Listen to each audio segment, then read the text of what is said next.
Sensitibo po ang balitang ito sa Bukidnon. 17 senior citizen ang sinagip mula sa care facility na bukod sa iligal at dugyot ay walang anumang bakas ng pagkalinga.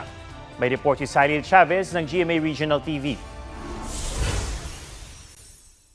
Tulugan na katabi ng inidoro, mga papag at silid na nanlilimahid. Masakit di lang sa mga mata, kundi pati sa ilong. Ang kondisyon ng Senior Citizens Care Facility na ito sa Maramag, Bukidnon ng datna ng mga taga DSWD Northern Mindanao. Sumbong ng mga concerned citizen at mga kaanak ng mga senior citizen doon, hindi na nga maayos ang pag-aalaga sa mga nakatatanda. Lumalabas ding walang mga social worker o medical personnel ang pasilidad. Nakita gid nato nga walay kapasidad nga magpadagan ang mga nagdumala ani no para nindot nga serbisyo ilang mahatag sa mga kliyente atong ilaang foundation. Ang malala, illegal nitong nag-ooperate dahil hindi rehistrado. Dugay na daw kunin sila nga nag-operate murag somewhat 2016 pero pa balhin sila og mga area.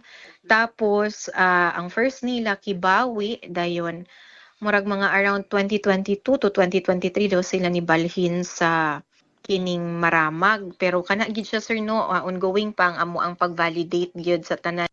Isinumbong din ng mga kaanak ng mga senior citizen doon na nagpapabayad daw ang pasilidad sa mga gustong magpaalaga sa kanila at nanghihingi pa raw ng donasyon.